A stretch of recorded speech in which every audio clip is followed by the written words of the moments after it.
Dernière fois, il entreprend la rédaction d'une pièce de théâtre, L'Église. Il envoie le manuscrit à la NRF. Premier vous manquez. La NRF refuse de le publier. Quelques mois plus tard, nouveau refus pour sa thèse sur Semmelweis.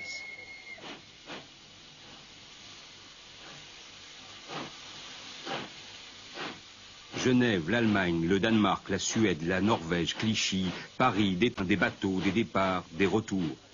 On dirait qu'il fuit le 98 rue Le Pic où, après avoir quitté son appartement de Clichy, il a emménagé.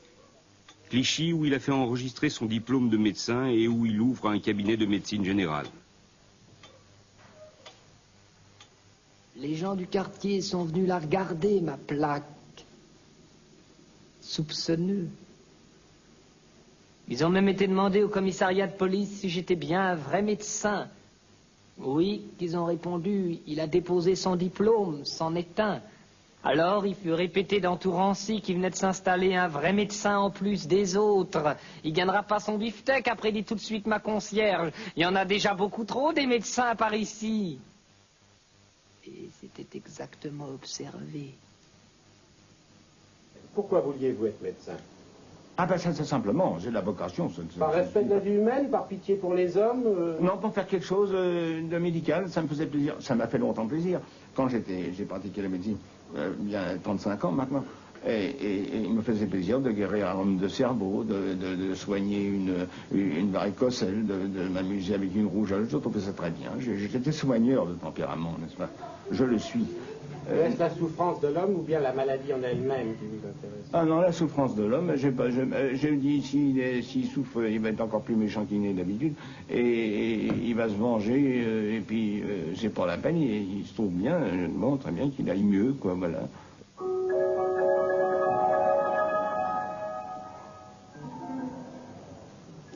Il vite ferme le cabinet de médecine générale, mais le docteur Détouche ne quitte pas Clichy.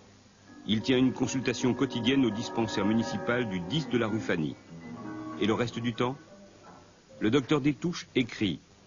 Le soir, la nuit, le dimanche, partout, dès qu'il peut se poser un instant, il écrit, comme en transe.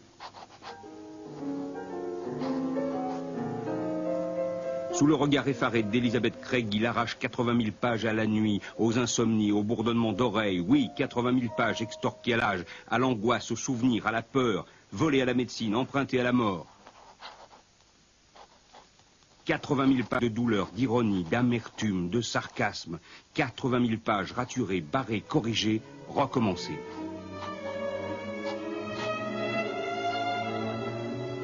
L'ouvre accompli, il transporte lui-même son manuscrit chez une dactylo avec une brouette.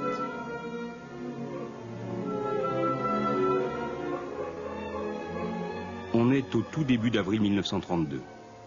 Le docteur Louis Détouche dépose son pavé à la NRF. 900 feuillets dactylographiés.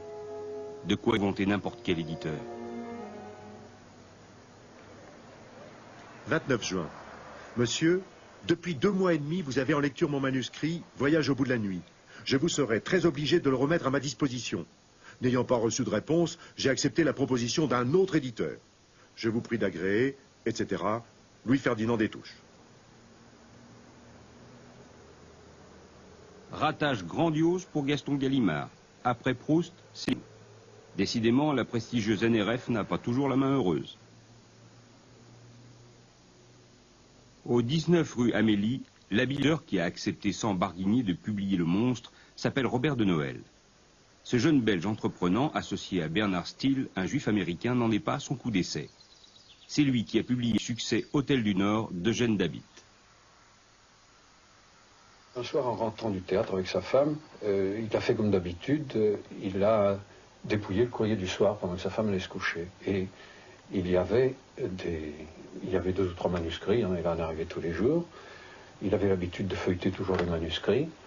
Il y en avait un énorme, il feuillette. Et dès la première page, il est empoigné, il reste là, il a passé la moitié de la nuit, le reste de la nuit à lire une partie du manuscrit. En allant se coucher, il dit à sa femme, tu sais, j'ai trouvé un manuscrit formidable. Dès le lendemain, de Noël adresse un pneumatique à son auteur, le rencontre aussitôt et lui annonce sa décision de publier immédiatement son ouvrage. D'accord, mais une condition, l'anonymat. Le docteur Détouche ne veut surtout pas voir révéler sa véritable identité. Source, comme il surnomme son manuscrit, sera publié sous le prénom de sa grand-mère, Céline.